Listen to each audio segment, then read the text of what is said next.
in 1914. He came back. He himself went back out to paint soldiers.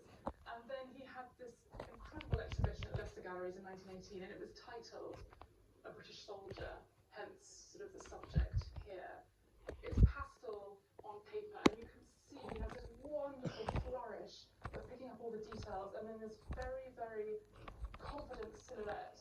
And I love how he's used this sort of flesh tone to bring out the slight kind of glow of the soldier's face. And then this wonderfully sweeping, very confident strokes of pastel to outline his uniform. And with just very few colours, he's just managed to capture what that soldier might be thinking. It just feels very thought-provoking. And it really is a sort of stellar example of how good Kennington really was. If this was come to auction today, I think it would carry an estimate of at least £20,000 to £30,000 and could probably make even more. Gosh, it's really amazing. What do you think our great Aunt Jane would say? I think she'd be very pleased. She gave her life to medicine, so it's nice we all keep her pictures. Well, it's also amazing to celebrate her as this trailblazer. I'm very thankful that she spotted this. Sometimes on the roadshow, our visitors bring along movie memorabilia. The 1964 film Zulu was a box office hit and was set during the Anglo-Zulu War of 1879, which saw Britain invade the Kingdom of Zululand in present-day South Africa.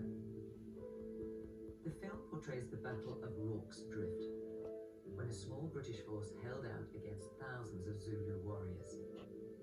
And today we've got a rare glimpse into how the film was made. So these are a set of storyboards from that iconic film Zulu, starring Michael Caine, Stanley Baker, Jack Hawkins. Incredible cast. One of the most famous British films ever made, I would suggest. So what do these actually depict? So the storyboards depict the hospital scene in Zulu that was at Rorke's Drift. So obviously the whole film Zulu took place at Rorke's Drift. A storyboard is something that was a visualization before they got into production of what the directors wanted the scenes to look like. I believe that these were the only part of the film that was storyboarded because it involved real fire. Before special effects, before computer generated effects, they actually burnt down a building. So for safety reasons, I think this is partly why they did this particular sequence. And you've got a set of three, incredibly rare. How have you got? I grew up in South Africa, obviously where the film was shot in KwaZulu-Natal.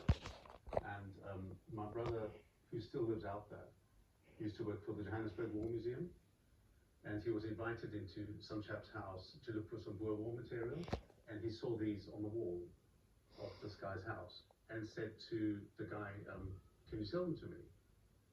And an hour later, my brother walked out with these under his arm and came over to England a month later and gave them to me for my birthday and said happy birthday. So Wow, what a wonderful present to give. Absolutely. What a wonderful present. Yeah. Now,